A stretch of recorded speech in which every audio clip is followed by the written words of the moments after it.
Hey, everybody. Welcome to another episode of The Bitter Pill. So, today I want to talk a bit about some of the most common myths propagated by supporters of Israel or Zionists, as well as the Israeli government and Israeli citizens. And there's so many that we could talk about. And in fact, there are a couple that I have discussed at length in the past.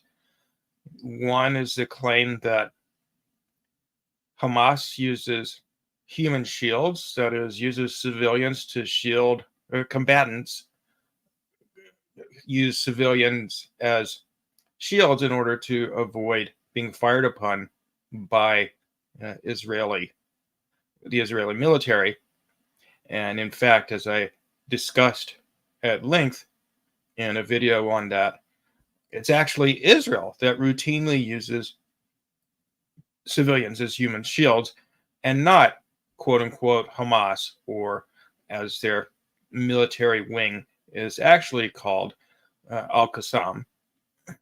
And I also rebutted the claim that from the river to the sea, a common chant heard at pro-Palestine, anti-Israeli government rallies that actually in full is from the river to the sea, Palestine will be free. Supporters of Israel and the Israeli government promote the myth that this is a chant in favor of genocide, when in fact, as folks who've looked into it, including Jewish activists who've looked into it, have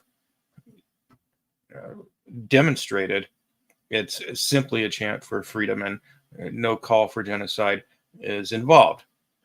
So today I wanted to focus on what seems to me, in my experience on social media, to be seem to be the four most common myths that Zionists or supporters of the Israeli government and its actions in Gaza and the West Bank promote.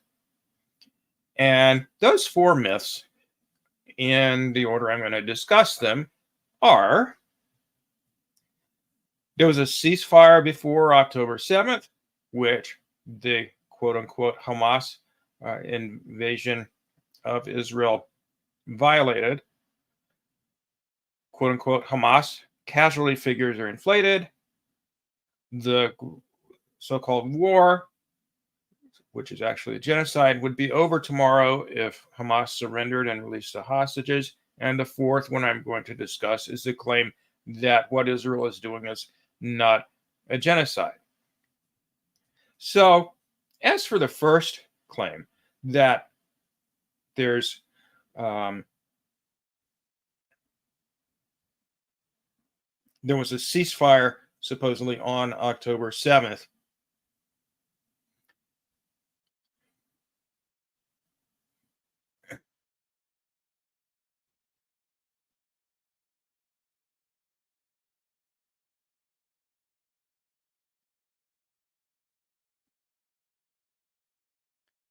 So there was supposedly a ceasefire on up until October 7th, which the military action by the Gazan armed resistance groups violated. In fact, 2023 up until October 7th was actually the deadliest year in terms of Israeli violence against Palestinians as there has been. So, as Zachary Foster demonstrated in a thread on the topic, in fact, on October 5th, Israeli forces killed 3 Palestinians in the West Bank.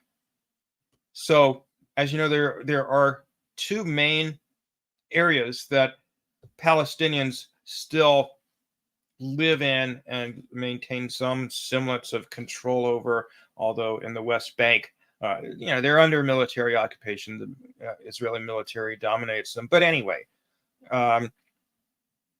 Israel has killed, in fact, several hundred Palestinians or had killed several hundred Palestinians during the first 10 months, or I guess it would be 9 months and something, of 2023 up until October 7th, including 3 on October 5th, just 2 days before the October 7th uprising.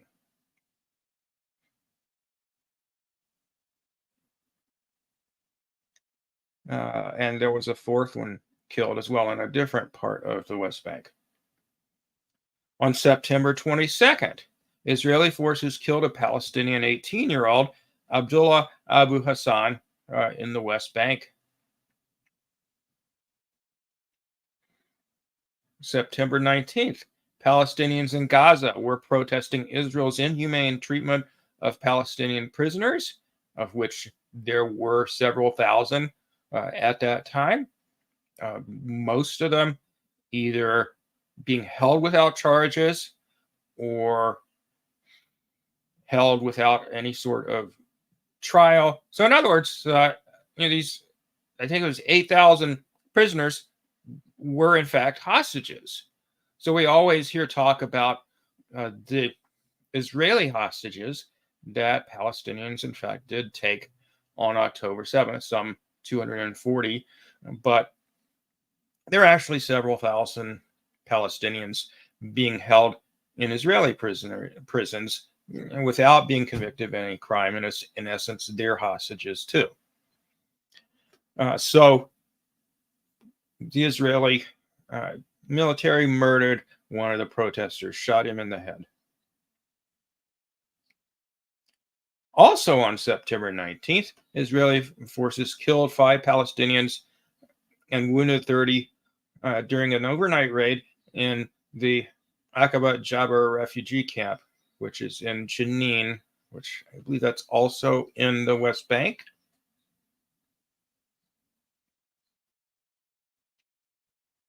September, well, this article is dated September 24th. It doesn't give the date of this incident, but in September 2023, the Israeli army raided Birzeit University near Ramallah in the West Bank and arrested 9 students.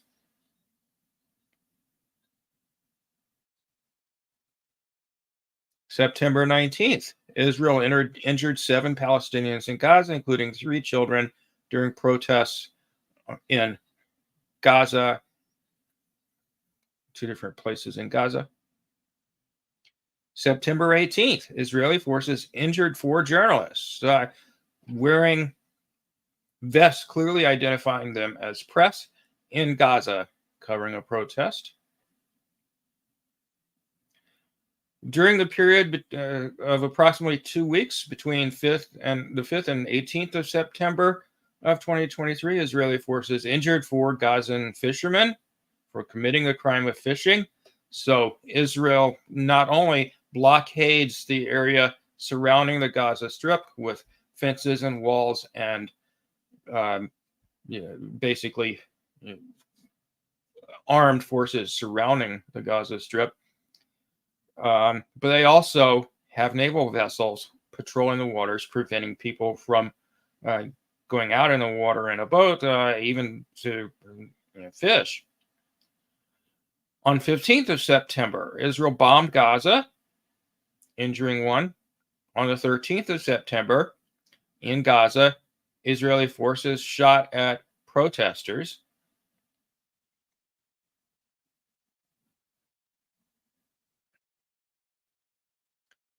During 2023 as a whole, there were no Israelis killed by Palestinians.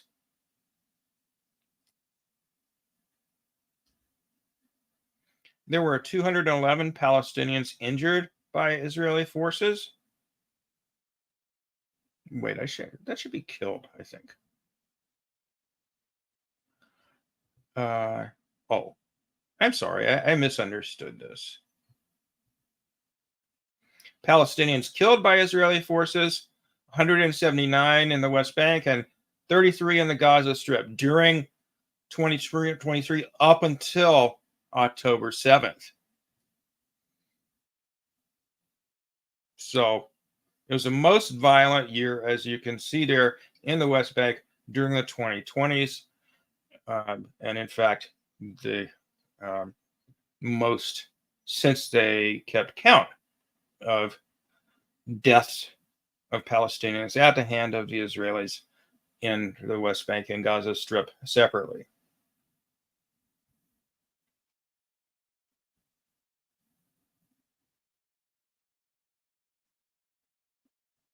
(2022) was similarly violent in terms of Palestinians being killed by Israelis. In fact, the deadliest year on record since 2004, in the West Bank, that is. In the Gaza Strip, of course, there were several years when Israel engaged in extensive bombing campaigns against people in Gaza, as well as 2 occasions where they invaded Gaza. And altogether, there were several hundred killed in, I believe it was 2021, and around 2,000 killed in both 2014 and 2008, 2009. So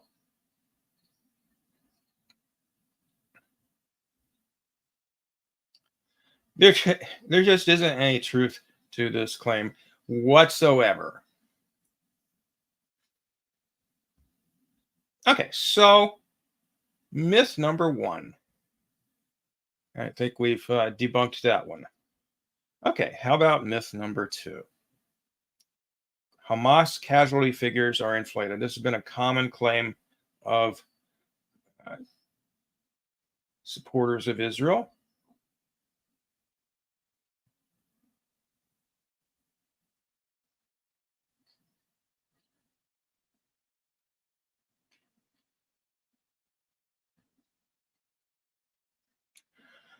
The most recent version of this claim, that the reports of casualties by the Gaza Health Ministry, where Hamas is the ruling party in Gaza, so they say the Hamas Health Ministry, but it's just medical officials. The latest version of this claim is a myth that the UN corrected, quote unquote, reports on the number of people killed in Gaza. So Joe Scarborough, for instance, a commentator on MSNBC, claimed that the UN cut in half the estimates of women and children killed in Gaza. Apparently, the Hamas figures repeatedly cited are false.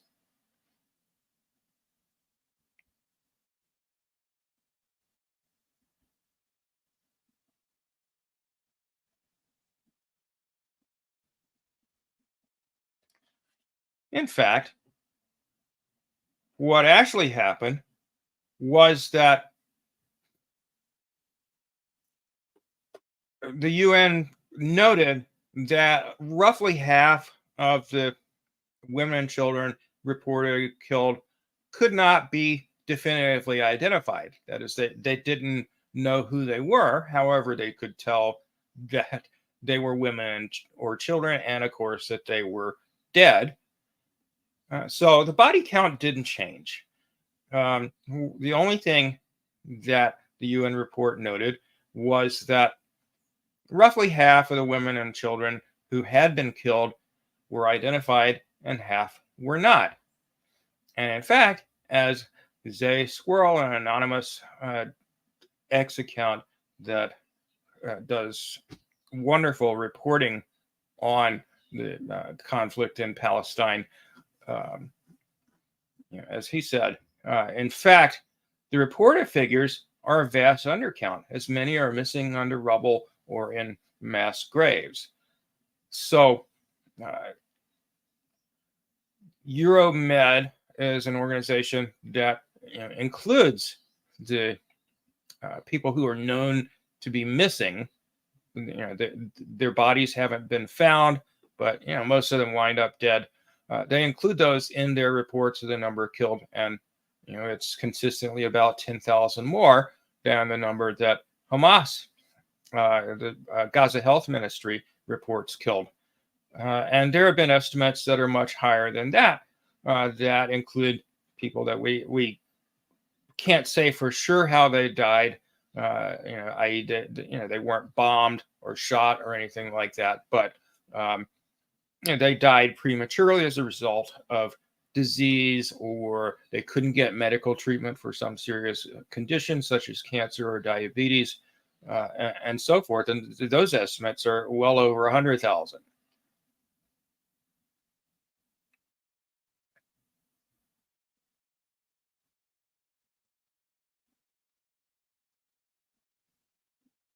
And several other people corrected Joe Scarborough and other pro-Israel propagandists. So, for instance, here's Owen Jones.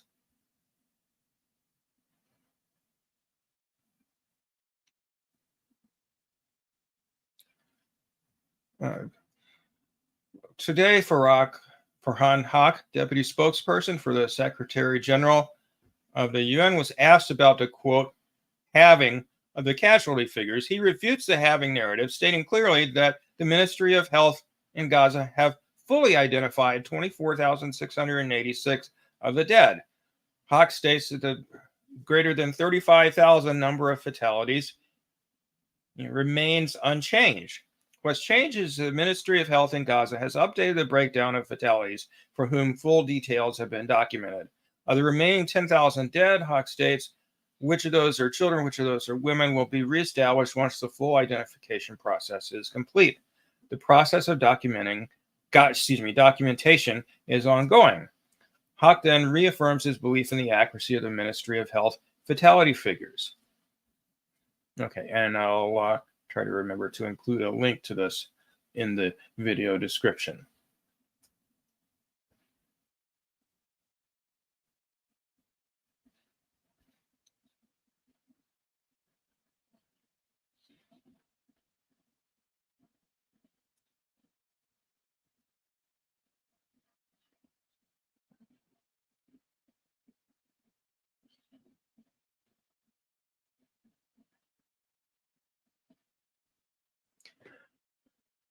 A third myth that supporters of Israel have promoted during this conflict that you see all the time on X or other social media is a claim that if Hamas would just, and again, Hamas is the shorthand that supporters of Israel use to describe all the various armed factions in Gaza that are fighting against the Israelis, and of course there are also armed groups in the West Bank. But anyway, if Hamas really cares about the people, says Senator Chris Murphy, Democrat from New Jersey and pro-genocide piece of shit, if Hamas really cares about the people of Gaza, they could decide to end this war right now. There's a ceasefire proposal on the table that they could accept. And he doesn't say this here, but most of the time what you hear is, if they only released the hostages and then surrendered, then the war could end tomorrow. As for there's a ceasefire proposal on the table that they could accept. Well, in fact, Chris Murphy, they did accept that ceasefire proposal, and Israel they were the ones who backed out of it.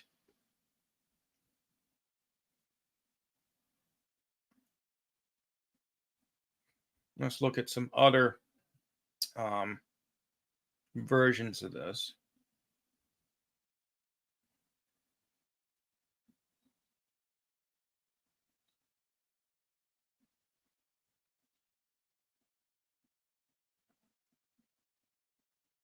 Oh, I guess I thought oh, yeah, here's Joe Biden saying something similar. There'd be a Gaza ceasefire tomorrow, Joe Biden claimed, if Hamas frees the hostages.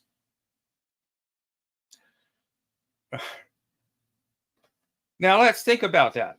Why does, quote unquote, Hamas the various armed groups in the Gaza Strip, why are they holding hostages, of which approximately half either have been released or have been killed by Israeli bombing? The reason they took hostages, most of whom were members of the Israeli military, is that, again, as I said earlier, Israel holds several thousand Palestinians in prison, most of them either without any charges being filed against them or without there having been any trial for whatever they're charged with, which typically is charges involving resistance against Israeli military occupation. Or if they have had a trial, it wasn't a fair trial. The conviction rate is something like 99% plus. And furthermore, the Palestinians that Israel is holding hostage in prison are brutally tortured almost universally. There have been many, many reports on this by human rights groups, discussions of it by Palestinian prisoners who have gotten out of prison, saying they, as well as just about everybody they knew in prison, had been tortured by the Israelis. Rape is extremely common for the women and indeed some of the men and children. In contrast to that, even Israeli hostages who've been released themselves have said they were basically treated pretty well while they were in captivity in Gaza. They certainly weren't tortured. They received whatever food was available, same share of it as anyone else. They were not particularly mistreated, other than the fact that they were being held hostage against their will. Not so with Palestinians held in prison by Israel. There was even, finally, there have been reports in the mainstream media, such as a report on CNN the other day about the routine torture that occurs in Israeli prisons of Palestinians. Well, what would happen if Hamas freed the remaining hostages? About 100 or so, I think, at this point. Well, you can see right there. Netanyahu said he was going to raid Rafah, which he wound up doing with or without a hostage deal. And the Israeli government has consistently said, they're basically trying to push Palestinians out of Gaza altogether and take over the land and resources, regardless of whether or not hostages are being held. The families of the hostages have been up in arms for months, protesting, confronting the prime minister, etc., based on their perception that he doesn't care about the fate of the hostages, nor does his cabinet. And as for the notion that Hamas needs to surrender, or other armed groups need to surrender, I mean, why are they fighting? Israel has been occupying Palestine and ethnically cleansing Palestinians and killing them and torturing them, raping them, etc., for 76 years now.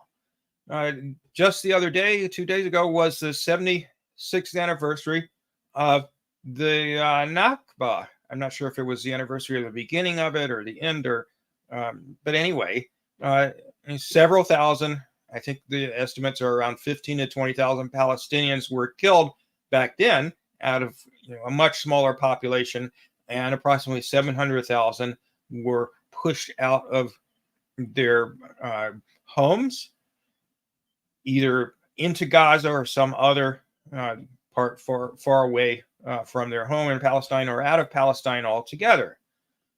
So there are, in fact, millions of Palestinians living in other countries nowadays because they are denied the right to return to their homes by Israel. The Israeli government and Israeli settlers constantly harass people worshiping at the Al-Aqsa Mosque, the third holiest site in uh, Islam and their plans to tear down the mosque and build a synagogue there. Um, Settlers are constantly engaging in violence against Palestinians in the West Bank and destroying or taking over their homes, destroying their crops. Um, you just horrible brutality. Um, so, and in 2018 and 2019, there was a peaceful protest, residents of Gaza, against there being fenced in, um, unable to leave or enter Gaza freely, denied access to sufficient quantities of medicine and food and potable water and other things that they were not self-sufficient in. Um, and the Israeli response was to shoot them. Over 200 Palestinians were killed, and approximately 8,000 were wounded in this completely nonviolent protest. So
Hey everybody, sorry about the glitch there.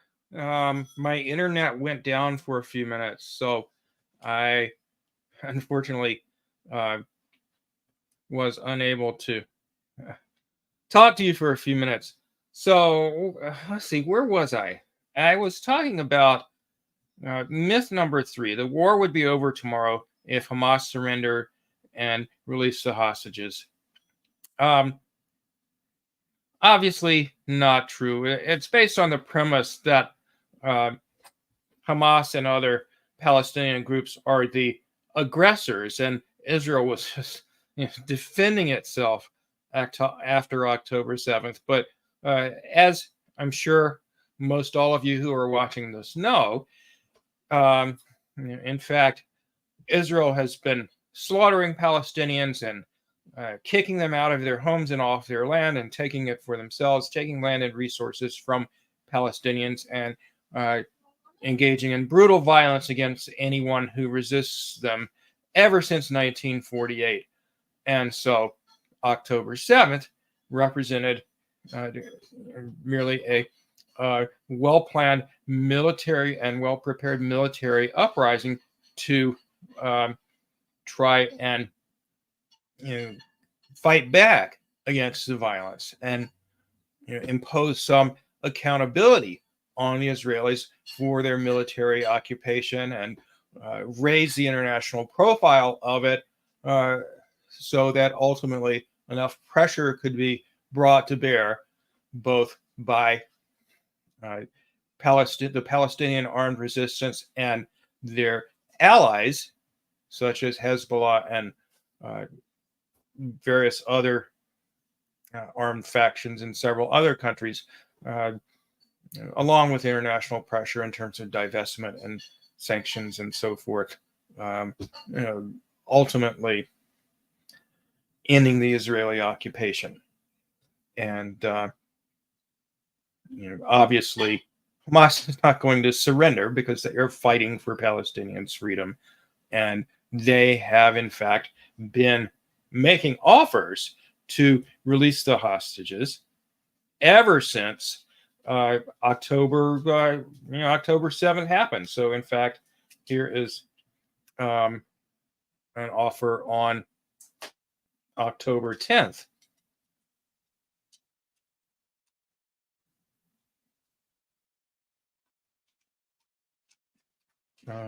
Oops, wrong.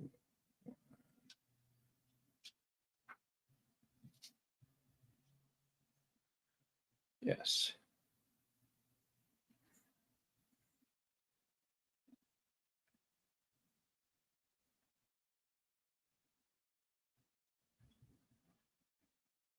All right, there we go. On October 9th and 10th, or one or the other, Hamas offered to release all the civilian hostages in exchange for the IDF not entering the Gaza Strip, but the government rejected the offer, and Israel shortly thereafter not only continued bombing Gaza, but sent the military in. And this appeared in the Times of Israel, not exactly a pro-Palestinian media outlet by any means. It's one of the leading newspapers in Israel.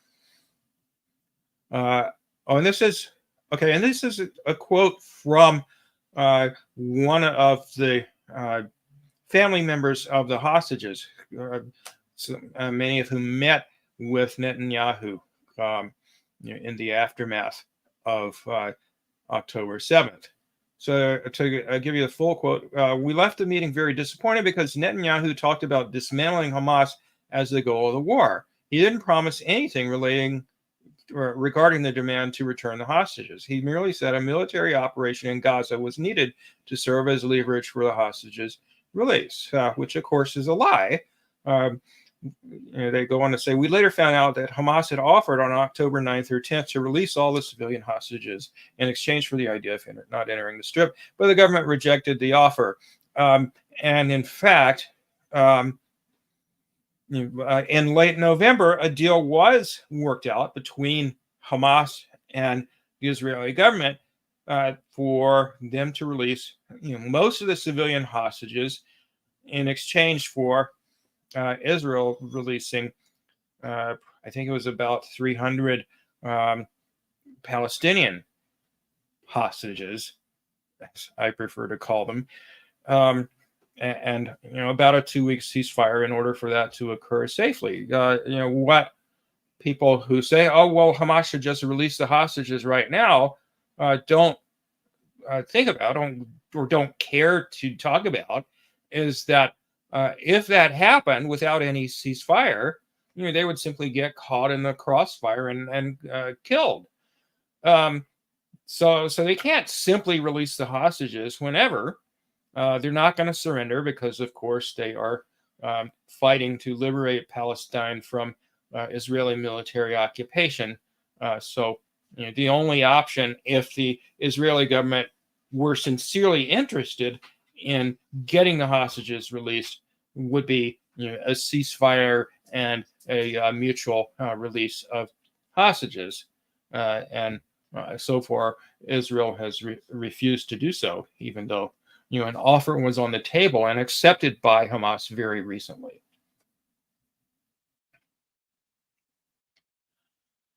A fourth myth that you hear um, supporters of Israel promoting a lot is the notion that Israel isn't actually committing genocide.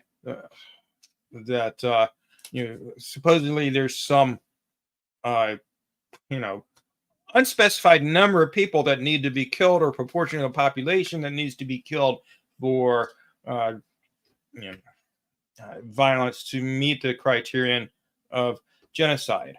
So, for instance, you have ardent Israel supporter Robert F. Kennedy Jr. saying on Russell Brand's podcast, "I don't think Israel's intention is genocide. I don't believe there is any evidence of genocide. The IDF has protected civilians better than any army in history," he claims. Uh, I'm not going to play you this clip. I can't stand to listen to his voice. So I'll just leave you with that quote. But I mean, let's break that down. Um, the IDF has protected civilians better than any army in history. Oh, really? Well, why is it that uh, there have been 10,000, tens of thousands, conservatively estimated about 35,000 civilian casualties, deaths, in addition to tens of thousands more injuries than that, uh, just within a 7 month time frame, where there have been, there was a brief ceasefire and there have been, ebbs and flows in the level of violence, but you know, Israel has just obliterated Gaza's infrastructure, carpet bombing neighborhoods and mosques and schools. They've blown up every university in Palestine, and churches and hospitals, and invaded hospitals and massacred doctors and patients, massacred hundreds of journalists, hundreds of uh, aid workers, including employees of the UN. Uh, there's virtually nobody that Israel hasn't killed, and we could go into this in detail some other time. But in most cases, the evidence suggests there was a deliberate attempt to kill those civilians. Um, so how exactly has the IDF protected civilians better than any army in history when they've been carpet bombing entire neighborhoods? Um, and I believe I've got a photo here of some of the destruction.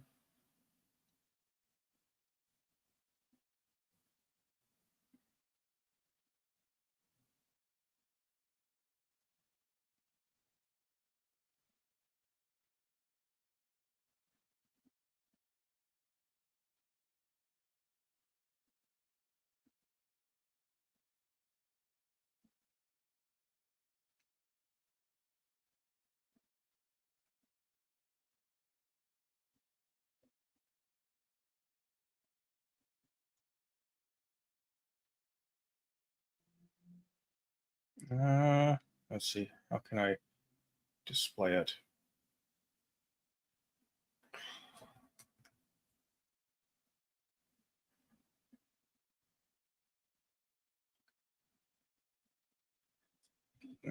It's not displaying.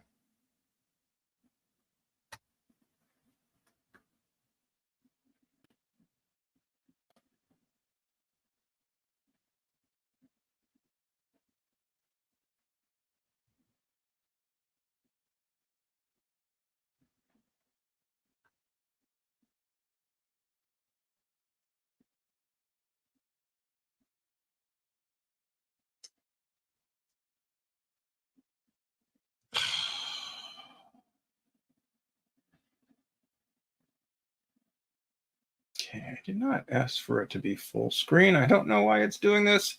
So frustrating. Um,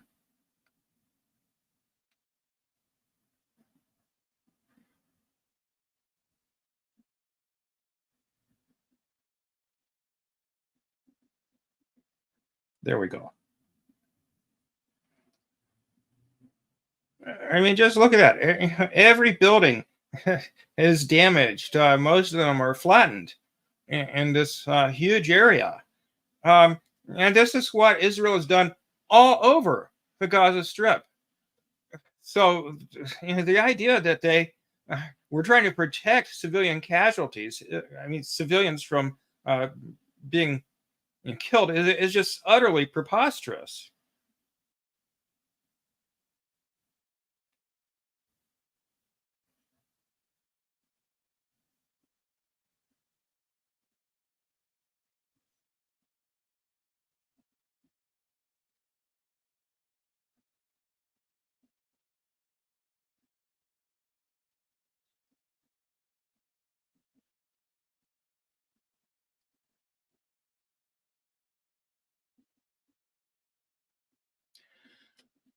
I don't think Israel's intention is genocide, he says. I don't think there's any evidence of genocide. Well, I mean,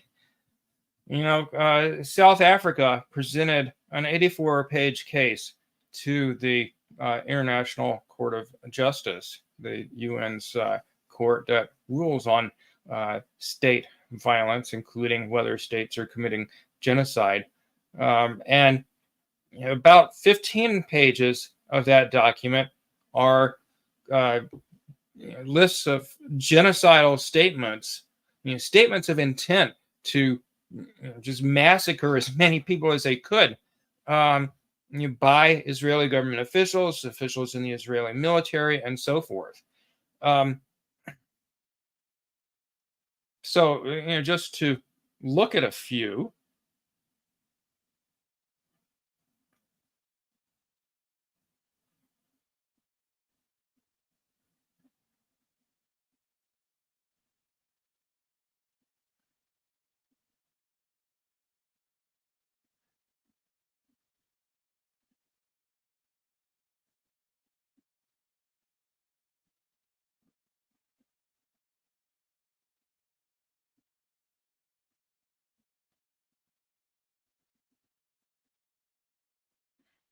Anyone waving a Palestinian flag shouldn't continue living on the face of the earth, says Amichai Eliyahu, Israeli heritage minister.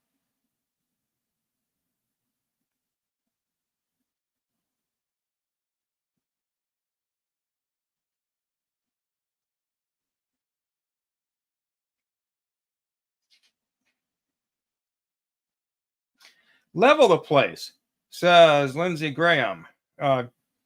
Speaking of Gaza as a whole. And just the other day, Lindsey Graham advocated, this is a U.S. Senator, Lindsey Graham advocated nuking Gaza. Nikki Haley, former governor of South Carolina, said, finish them, referring to Hamas and Iran. We are fighting human animals, said Yoav Gallant, Israeli defense minister. There are no innocents in the Gaza Strip, said Isaac Herzog, the president of Israel. And 50% of Gaza's population are actually children.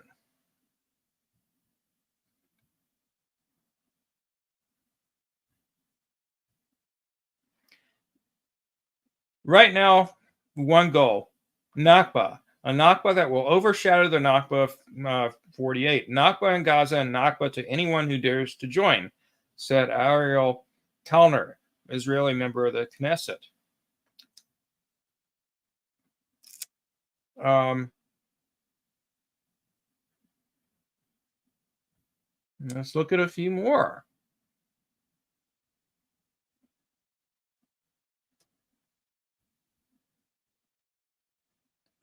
We will turn Gaza into an island of ruins, said Prime Minister Benjamin Netanyahu.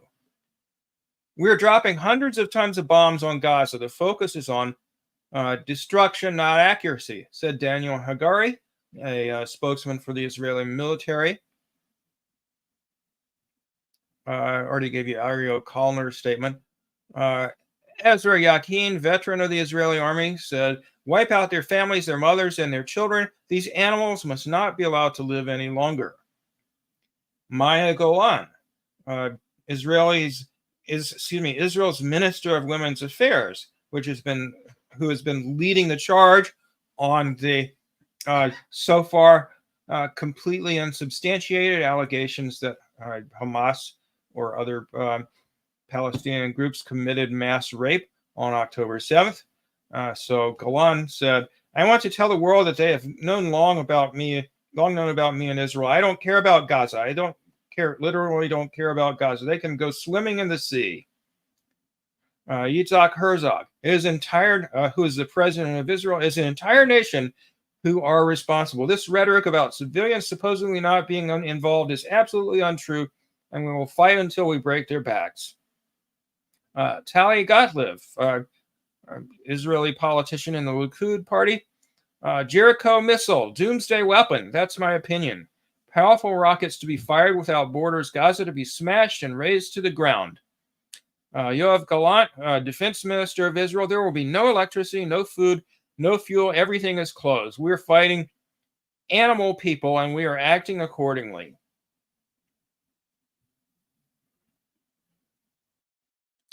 And, they backed up their genocidal rhetoric. They have been, as I said, engaging in carpet bombing of, all of the Gaza Strip. That's so far been documented to have killed about 35,000 people. The true death toll is much higher than that.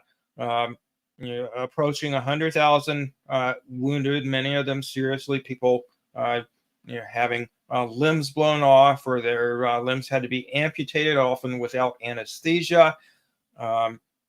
Capturing of thousands and thousands of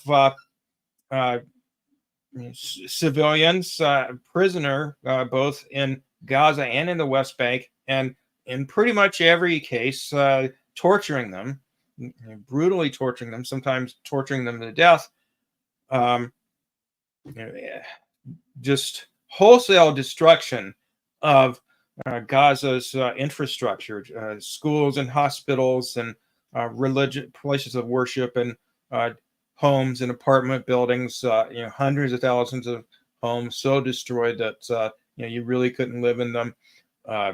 Water treatment facilities, water pipes, electricity supplies, agricultural land. They've even killed a lot of livestock. And the list just goes on and on and on. And so if you look at how genocide is defined, according to the UN,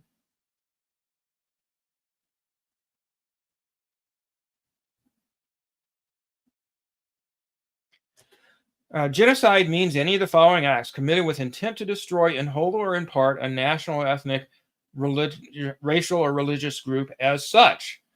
Killing members of the group, causing serious bodily or mental harm to members of the group, deliberately inflicting on the group conditions of life calculated to bring about its physical destruction in whole or in part, imposing measures intended to prevent births within the group, forcibly transferring children of the group to another group.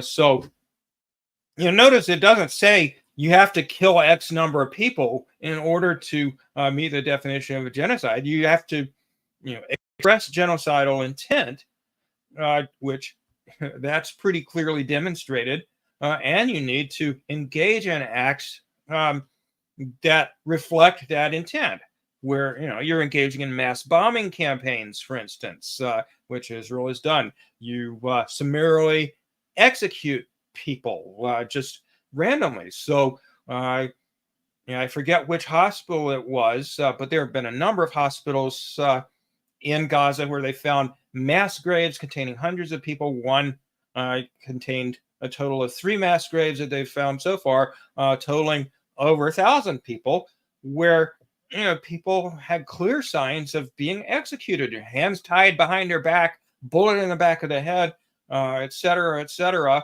And these included patients with medical equipment such as catheters and so forth still attached to them, including doctors. And it included lots and lots of people taking refuge in the hospital because their homes had been demolished by Israeli bombs or whatever.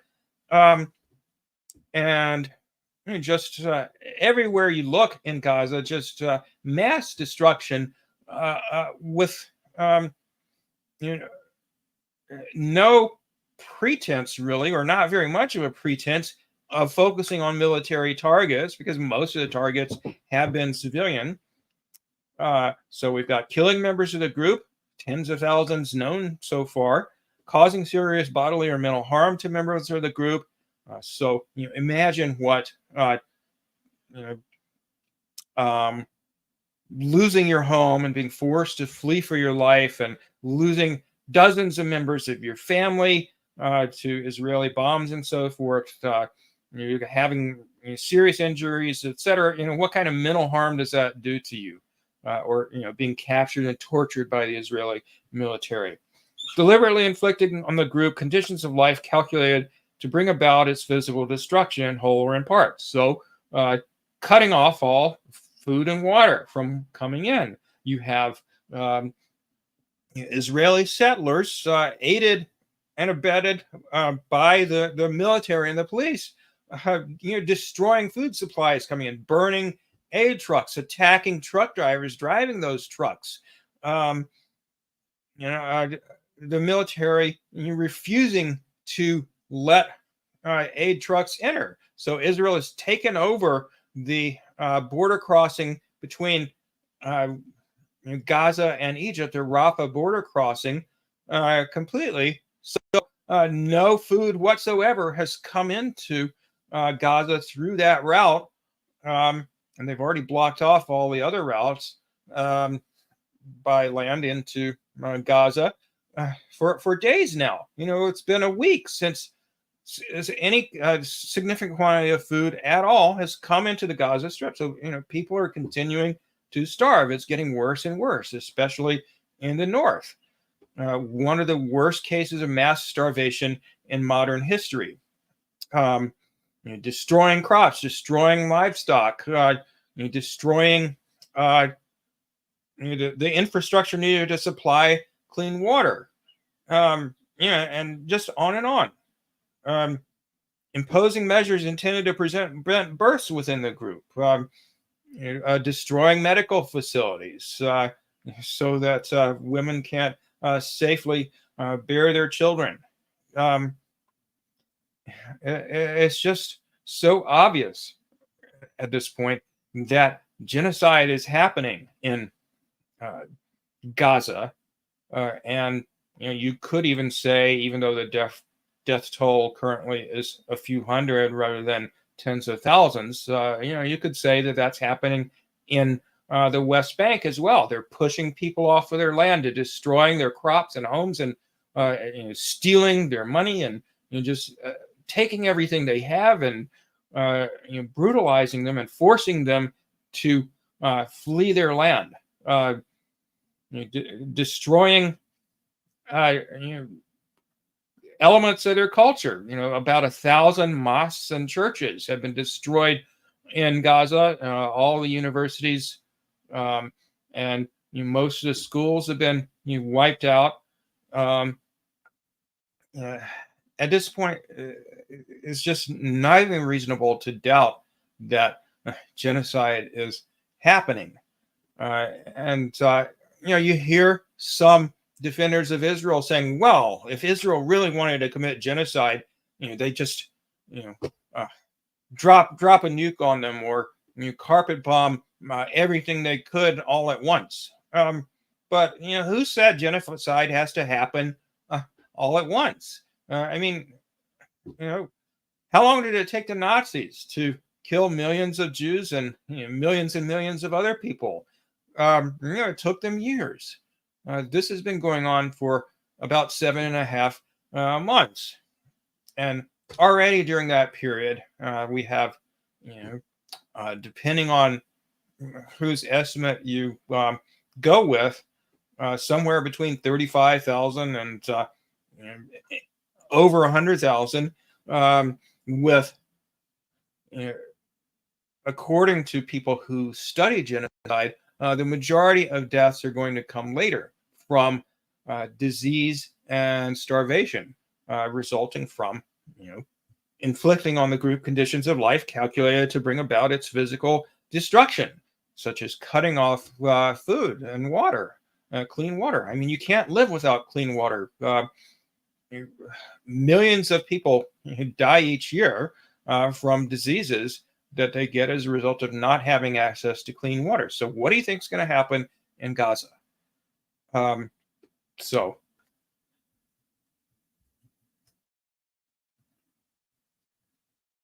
It's just incontrovertible at this point.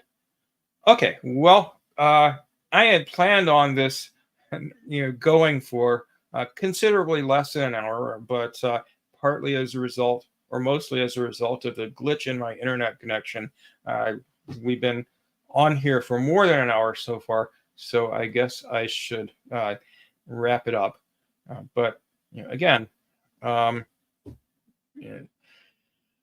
lies from Israel and its supporters are just endless, and the reason for that is that they can't make any credible defense of what they're doing. It's completely indefensible. It's one of the worst atrocities in modern history. And granted, there have been many others, including some committed by the U.S., such as directly, as opposed to just making it possible for somebody else to do it, such as the war in Iraq, where, depending on whose estimate you believe, upwards of 1 million people were killed, and Iraq is still recovering from what the U.S. did to it. But certainly, the occupied territories in Palestine are very much headed in that direction, and ultimately, proportionately, the death and destruction may wind up being even much worse than what happened in Iraq. Okay, so I did want to let you know before I close, I am hopefully going to have a couple of great guests on pretty soon for interviews. As I think I mentioned before, Jill Stein has agreed to do an interview. I'm not sure when, but hopefully sometime soon. And also Bryce Green, one of the leaders of the organizing the Indiana University encampment and protests, against Israel's genocide, will be on. Again, I don't know the exact date, but I will let you know. And please keep an eye out for that and tune in if you can, or watch later. All right, take care, everybody. Free Palestine.